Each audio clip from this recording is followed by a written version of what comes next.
ஆண்டவர் உங்களோடு இருப்பாராக. ஆன்மாவோடும் இருப்பாராக. லூக்கா எழுதிய தூய நற்செய்தியிலிருந்து வாசகம். ஆண்டவரே, மாட்சி உமக்கே. அக்காலத்தில் ஓய்வு நாள் ஒன்றில் இயேசு பரிசேயர் தலைவர் ஒருவருடைய வீட்டிற்கு உணவருந்த சென்றிருந்தார். அங்கு இருந்தோர் அவரை கூர்ந்து கவனித்தனர். விருந்தினர்கள் பந்தியில் முதன்மையான இடங்களை தேர்ந்து கொண்டதை நோக்கிய இயேசு அவர்களுக்கு கூறிய அறிவுரை: ஒருவர் உங்களை திருமண விருந்துக்கு அழைத்திருந்தால் பந்தியில் முதன்மையான இடத்தில் அமராதீர்கள். ஒருவேளை உங்களை விட மதிப்புக்குரிய ஒருவரையும் அவர் அழைத்திருக்கலாம். உங்களையும் அவரையும் அழைத்தவர் வந்து உங்களிடத்தில் இவருக்கு இடத்தை விட்டு கொடுங்கள் என்பார். அப்பொழுது நீங்கள் வெட்கத்தோடு கடைசி இடத்திற்கு போக வேண்டியிருக்கும். நீங்கள் அழைக்கப்பட்டிருக்கும் போது போய் கடைசி இடத்தில் அமருங்கள். அப்பொழுது உங்களை அழைத்தவர் வந்து உங்களிடம், நண்பரே, முதல் இடத்திற்கு வாரும் என சொல்லும் பொழுது உங்களுடன் பந்தியில் அமர்ந்திருப்பவர்கள் யாவருக்கும் முன்பாக நீங்கள் பெருமை அடைவீர்கள். தம்மை தாமே உயர்த்துவோர் யாவரும் தாழ்த்தப்பெறுவர். தம்மை தாமே தாழ்த்துவோர் உயர்த்த பெறுவர். பிறகு தம்மை விருந்துக்கு அழைத்தவரிடம் இயேசு, நீர் பகல் உணவோ இரவு உணவோ அளிக்கும் போது நண்பர்களையோ சகோதரர் சகோதரிகளையோ உறவினர்களையோ செல்வம் படைத்த அண்டை வீட்டார்களையோ அழைக்க வேண்டாம். அவ்வாறு அழைத்தால் அவர்களும் உம்மை திரும்ப அழைக்கலாம். அப்பொழுது அதுவே உமக்கு கைமாறு ஆகிவிடும்.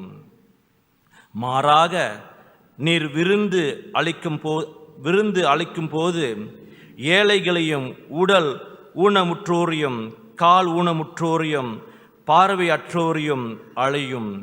அப்போது நீர் பேறு பெற்றவர் ஆவீர். ஏனென்றால் உமக்கு கைமாறு செய்ய அவர்களிடம் ஒன்றுமில்லை. நேர்மையாளர்கள் உயிர்த்தெழும்போது உமக்கு கைமாறு கிடைக்கும் என்று கூறினார். ஆண்டவரின் அருள்வாக்கு. கிறிஸ்துவே உமக்கு புகழ்.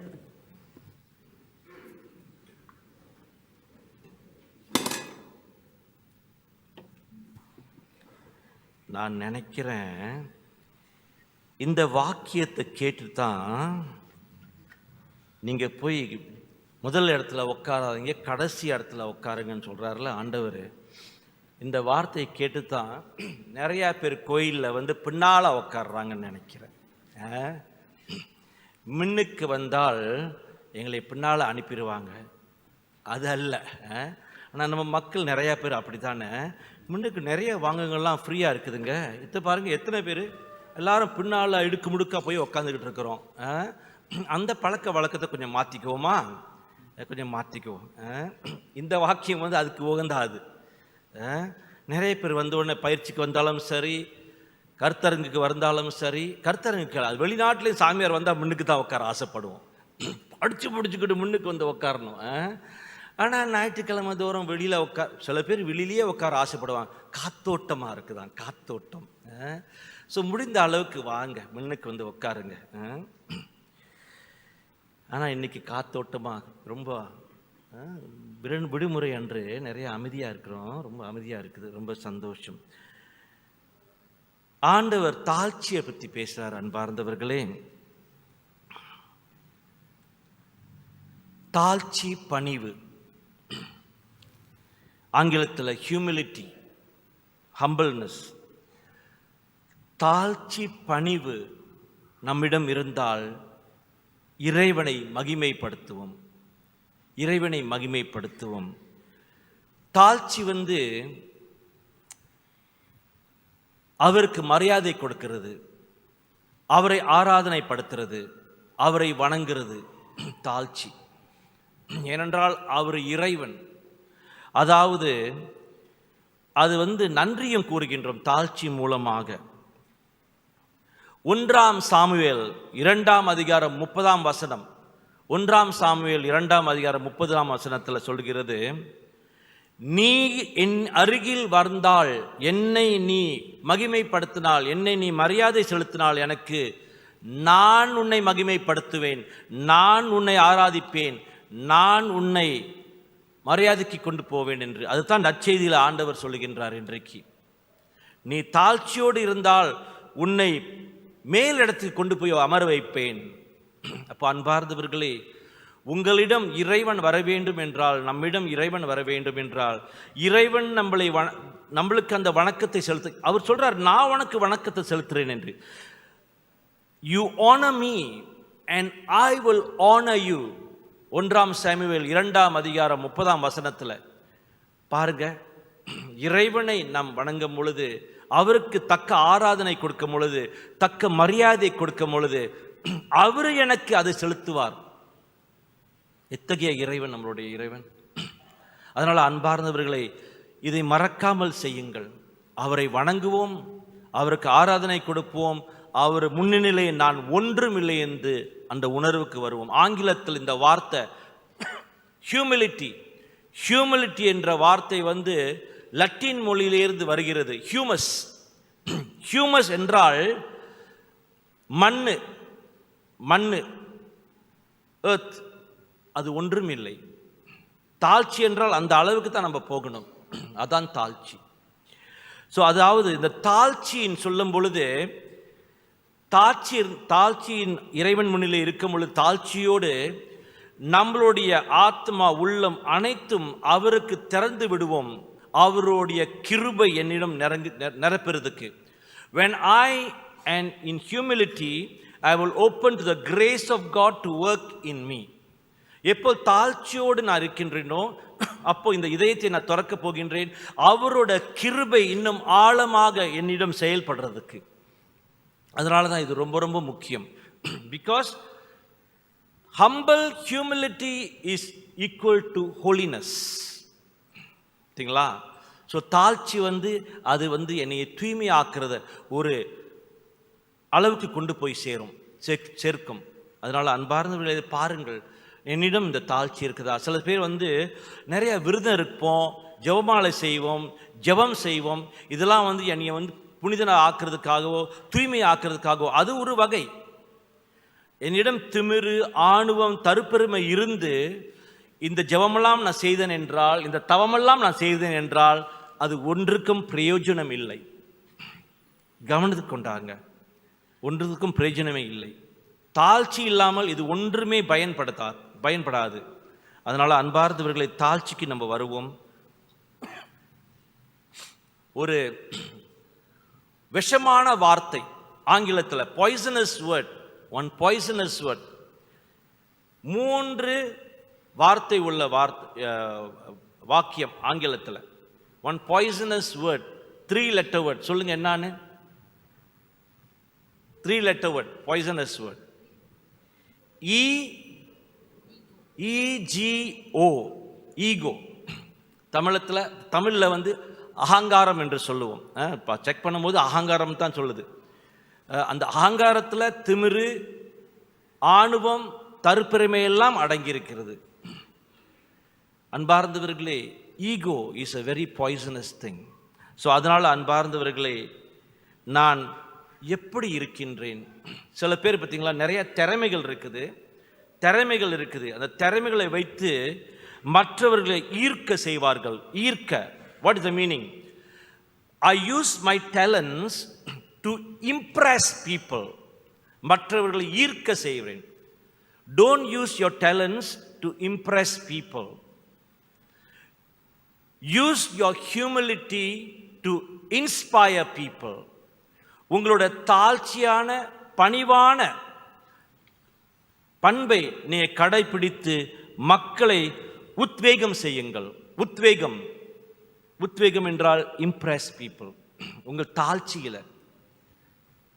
Don't impress people but inspire people. Don't impress people with your talents but inspire people with your humility. அதில் இறுதியில் சொல்கிறார் ஆண்டவர், பந்திக்கு நீங்கள் மக்களை வரவேற்கும் பொழுது இந்த பந்தியில் யாரை கூப்பிட வேண்டும்? யாரை கூப்பிட வேண்டும்? நம்மலாம் கல்யாணத்துக்கு போகும் பொழுது எப்படி போகிறோம்? இல்லை, நம்ம வீட்டில் ஒரு கல்யாணம் நடந்தால் யாரை கூப்பிடுறோம்? அம்பானி கேள்விப்பட்டிருக்கீங்களா? அம்பானி பெரிய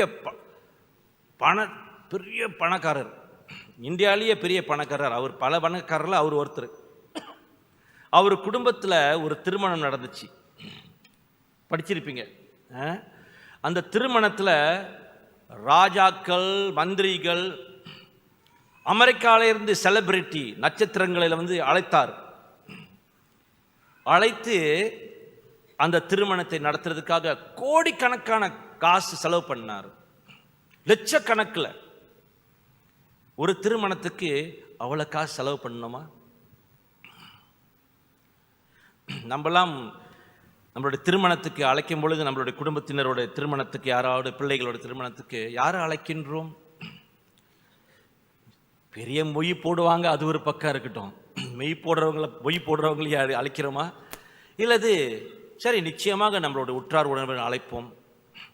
ஆனால் சில பேர் சாதாரண மனிதர்கள் இருக்கிறார்கள, சில பேர் நம்மளுக்கு கொஞ்சம் ஒரு அளவு தெரியும்.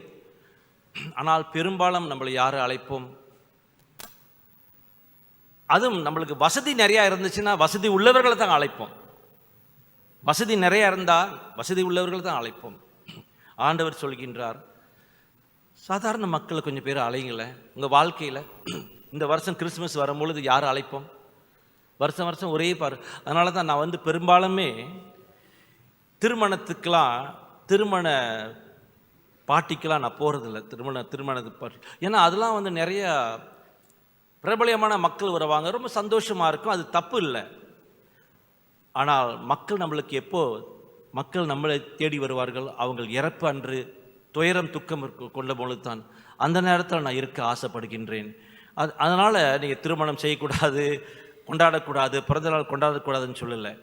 ஆனால் கொஞ்சம் கவனத்துக்கு கொண்டு வருவோமே. கொஞ்சம் முடியாதவர்களை கொஞ்சம் அழைப்போமே, வசதி இல்லாதவர்களை அழைப்போமே, கொஞ்சம் ஒரு சிலரை இந்த வருஷம் கிறிஸ்துமஸ்க்கு பார்ப்போமே. அதன் வழியாக, ஏன்னா வசதி நிறையா இருக்கும் பொழுது நான் பெருமையைத்தான் தேடுவேன். 4 பேர் என்னைய புகழணும், பார்க்க, வா இவங்க கல்யாணம் போகிற, அவர் வந்திருக்கிறாரு, இவர் வந்திருக்கிறாரு, டத்தோ வந்திருக்கிறாரு, வாய்பி வந்திருக்கிறாரு. நேற்று கூட ஒரு வாய்பி வந்தார், ரொம்ப பணிவாக இருந்தார், ஆந்தனி லோக். அந்த கதை நாளைக்கு அடுத்த வாரம் சொல்கிறேன். ஸோ நம்ம வாழ்க்கையை கொஞ்சம் பார்ப்போங்க. இந்த திமிரு, அகங்காரம், இந்த ஆணவம், தற்பெருமை, இதெல்லாம் தூக்கி போடுவோம். ஏனென்றால் இறுதியில் நாம் எல்லாம் மண்ணுக்குத்தான் போக போகின்றோம். இந்த உடலுக்கு ஏன் அந்த அத்தனை பெரிய முக்கியத்துவம் கொடுக்குறோம்? என்னை எல்லாரும் பார்க்கணும், என்னை புகழணும் இல்லை, ஆண்டவரை புகழுங்கள். ஆண்டவரோட அடிமையாக இருப்போம், தாழ்ச்சி மனப்பான்மையோடு இருப்போம். சில பேர் சொல்லுவாங்க, ஏங்க நீங்கள் நல்லா கோயிலுக்கு பூசைக்கு வர மாட்டேறீங்க, இப்படி நல்லா உளுத்திக்கிட்டு. இல்லை, அப்போ ஏதாவது ஒரு மீட்டிங் போனால் கூட ரொம்ப சிம்பிள், ஒரு டிஷர்ட்டை போட்டுட்டு தான். ஏன்னா நான் ரொம்ப ஹம்பிள். உங்களோட டிஷர்ட்டில் இல்லை, உங்களுடைய சட்டையில் இல்லை. சில பேர் கோட்டு சூட்டு போட்டுக்கிட்டு கூட ரொம்ப பணிவாக இருப்பாங்க, தெரியுமா? சில பேர் கோட்டு சூட்டு போட்டுக்கிட்டு கூட ரொம்ப பணிவாக இருப்பாங்க. சில பேர் ஒரு சாதாரண டிஷர்ட்டு, அந்த பிச்சைக்காரன் கூட ஆணுவத்தோடு இருப்பான், தெரியுமா? பிச்சைக்காரன் கூட திமிரு இருக்குது, தெரியுமா? அதனால் ரொம்ப ரொம்ப கவனமாக இருப்போம். நான் எப்படி வருகின்றேன், என்னுடைய ஆடையில் அல்ல, என்னுடைய மனதில், என்னுடைய நடைமுறைகளில், என்னுடைய பக்குவமான வாழ்க்கையில், என்னுடைய பேச்சில் எவ்வளோ இருக்குது தாழ்ச்சி. அன்பார்ந்தவர்கள், இதை கடைப்பிடிக்க இன்றைக்கு இந்த திருப்பலியில் ஆண்டவரிடம் கேட்போம். ஆண்டவரே, நான் உன்னிடம் நெருங்க வேண்டும் என்றால் இது ரொம்ப அவசியம், ரொம்ப முக்கியம். அதனால் அன்பார்ந்தவர்களே, இதுக்காக நம்ம ஜெபிப்போம். நான் புனிதராக வேண்டும் என்றால் நான் ஆண்டவரோடு முன்பிலே நிற்கும் பொழுது நான் ரொம்ப தாழ்ச்சி, பணிவு, அடக்கத்தோடு இருக்க வேண்டும். இதுதான் அவருக்கு தேவைப்படுகிறது. இதுதான் அவர் பார்க்க போகின்றார். இதுக்காக நாம் மன்றாடுவோம். அவர் முன்னிலையே நான் இப்படி இருந்தேன் என்றால் மனிதர் முன்னிலே அப்படி இருக்க ரொம்ப இயல்பாக இருக்கும், ரொம்ப இயல்பாக இருக்கும். When I stand in humility and honor God, that humility and honor before others will become so easy. ஆண்டவர் உங்களை ஆசீர்வதிப்பாராக. ஆமென்.